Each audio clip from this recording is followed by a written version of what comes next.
Pemerintah Kota Kendari bersinergi dengan Bank Indonesia dalam penyaluran dana bantuan sosial non-tunai.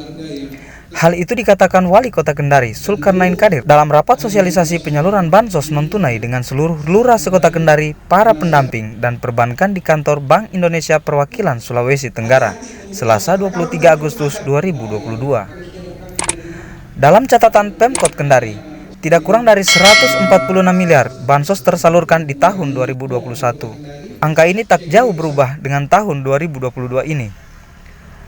Wali Kota menjelaskan untuk total penerima bansos terdiri dari penerima program Keluarga Harapan sebanyak 9.611 orang dan 16.000 orang program bantuan pangan non-tunai atau BPNT yang pencairannya sudah mulai dilakukan dan akan berlangsung secara bertahap. Ia berharap penyaluran bansos non-tunai tahun ini bisa 100% sehingga tak ada lagi dana bansos yang kembali ke kas negara. Kepada Pak Doni dan jajaran Bank Indonesia Perwakilan Sulawesi Tenggara yang sudah memfasilitasi pertemuan ini, karena ini penting sekali.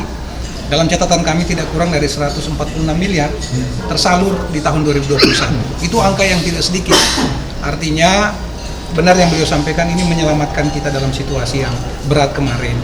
Dan kita berharap ini bisa ditingkatkan nanti lagi levelnya untuk di tahun 2022 ini bisa semakin tertib administrasinya, supaya yang betul-betul berhak itu menerima. Jangan sampai gara-gara persoalan administratif, hanya persoalan mungkin salah nama atau salah nomor KTP atau apa yang sifatnya administratif, kemudian mereka akhirnya tidak menerima yang harusnya menerima. Nah, itu yang kemudian kita sinergikan hari ini, dan saya berterima kasih sekali lagi kepada Pak Doni dan jajaran. Ya, mudah-mudahan di tahun 2022 ini semakin rapi, semakin tertib, bahkan kita berharap sih bisa 100%. Jangan lagi ada yang kembali. Ya, karena persoalan-persoalan administratif tadi. Untuk jumlah penerima tahun ini Pak dan nominal? Tadi saya sebutkan kurang lebih di angka sama ya, kurang lebih 146 miliar itu. Dan itu langsung, tidak lagi lewat dinas, tidak lagi lewat mana-mana, langsung diterima oleh penerima. Adapun teman-teman pendamping itu hanya mendampingi dalam proses pendataan saja. Memastikan datanya lengkap, ditetapkan di Muskel, Musyawarah Kelurahan, oleh stakeholder yang ada di kelurahan, dikirim datanya, langsung disalurkan ke mereka. Jadi tidak ada lagi pemotongan sama sekali, termasuk administrasi tadi tidak ada lagi, dan langsung diterima oleh mereka. Dan memang satu lagi, kenapa pentingnya koordinasi ini? Karena bantuan seperti ini tidak boleh telat, harus tepat waktu. Karena kan ini penting untuk hajat hidup. Kalau sampai telat, nah ini terasa sekali di masyarakat kita. Walaupun mungkin sebagian kita menganggap nilainya tidak seberapa, tapi bagi mereka itu luar biasa untuk hidup anak istrinya. Jadi itu yang ingin kita pastikan, mudah-mudahan dengan non-tunai ini, walaupun kemarin sudah, ini lebih rapi lagi, sehingga bisa lebih tepat waktu, dan tidak lagi ada jeda yang membuat masyarakat kita harus khawatir dan gelisah. Jumlah masyarakat penerimanya? Kalau PK-nya sendiri, 9.611. Ya, itu penerima PKH-nya, nanti dicek lagi di Dinas Sosial, data-datanya, itu baru PKH, belum BPNT. BPNT kurang lebih ada 16.000 kalau saya tidak salah juga penerima. Jadi total kurang lebih 20-an ribu ya, kemudian yang menerima, dan itu memang signifikan ini karena kita rapikan datanya. Ya, kita rapikan data. Kapan mulai pencairan? Nanti secara bertahap, sudah sebagian. Bahkan termasuk, ya ada juga Pak Doni, saya lupa sampaikan tadi, kita termasuk penerima bantuan tunai pengganti subsidi minyak goreng. Oke. Oh, yang Kota kemarin Kendari yang termasuk yang menerima, tapi lewat pos kalau dia. Oke. Ya gitu ya. Jadi seperti itu teman-teman sekalian. Sementara itu, Kepala Kantor Perwakilan Bank Indonesia Provinsi Sulawesi Tenggara, Doni Septawijaya mengatakan, Bank Indonesia sesuai kewenangannya akan memastikan sistem pembayaran yang digunakan dalam penyaluran bantuan sosial non-tunai ini benar-benar dilakukan dengan baik untuk bisa mengakselerasi realisasinya. Dalam penyaluran bansos non-tunai kali ini menggunakan kartu combo. Hal ini tentu berbeda dengan kartu rekening bank biasa.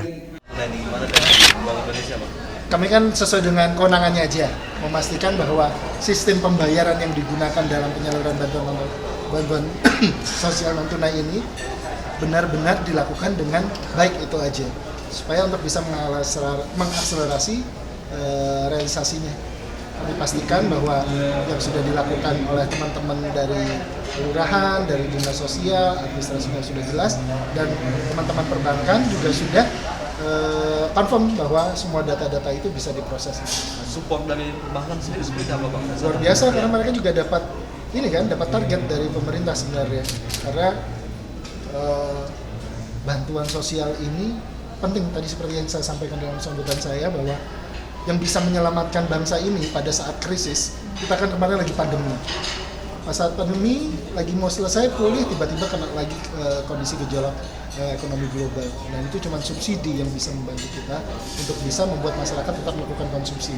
Indonesia ini secara ekonomi, harafiahnya semuanya literally cuman tergantung kepada konsumsi. Nah, konsumsi ini yang menjadi sebagai fokus dalam pelaksanaan pekerjaan Bank Indonesia, memastikan bahwa dari sisi demand-nya kuat.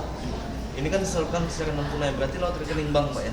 Rekening bank. Ya, ini kan biasanya kalau di rekening bank ada biaya admin dan segala macam. Nah, ini Nah, itu makanya tadi kartunya kartu combo, berbeda dengan rekening bank biasa.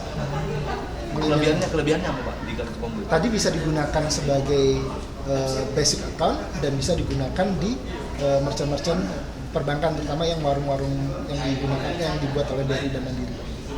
Kan biasanya orang takut ke bank gara-gara admin dan lain-lain. Nah, dengan kartu ini nggak ada lagi, harusnya udah nggak ragu-ragu lagi. Di tempat yang sama, Kadis Sosial Kota Kendari mengatakan 2 program PKH dan BPNT di Kota Kendari berjalan terus. Selain itu lanjutnya, tahun 2022 ini Pemkot Kendari melalui Dinas Sosial juga mendapatkan bantuan bagi penyandang disabilitas sebanyak 70 penerima manfaat. Selain itu katanya, tahun 2022 ini pemerintah Kota Kendari melalui Dinas Sosial juga mendapatkan bantuan bagi penyandang disabilitas sebanyak 70 penerima manfaat. 11 ya, untuk penerima bantuan pangan non tunai ini ya. Kalau yang satunya PKH itu kita ada 9.000 lebih, ini juga sudah masuk tahap ketiga, dan 2 unggulan program Kemensos itu ya di sektor bansos ini berjalan terus, khususnya BPNT dengan PKH.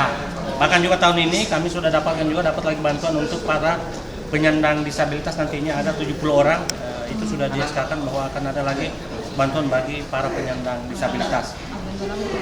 Dan dia paling apa juga yang dibutuhkan, karena itu ada petugasnya di asesmen dulu, kalau dia punya keterampilan yang penyandang dikasih itu.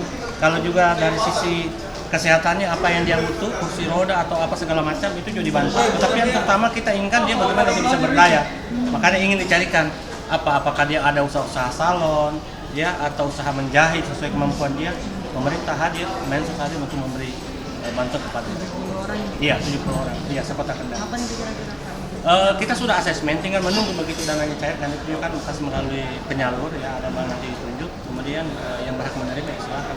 Kita juga pasti akan adakan seremonial bahwa bantuan ini sudah tiba di mereka. Kalau seperti yang tadi yang dimaksud Pak Wali soal bantuan minyak non subsidi itu yang bagaimana? Kemarin memang kita sudah dapat minyak goreng, pada saat itu langkah-langkahnya minyak goreng ya, pemerintah melalui PT Pos juga kemarin memberi setiap KPM itu mendapat 100.000 selama 3 bulan. Jadi kemarin itu ada dana untuk minyak goreng dikasih mereka untuk beli minyak goreng. 1 KPM itu ya dapat 300.000 yang digabung di PT Pos, karena yang menyalurkan kemarin PT Pos. Dari Kota Lulo Kendari, ruang redaksi Sultra Lain mengabarkan untuk Anda.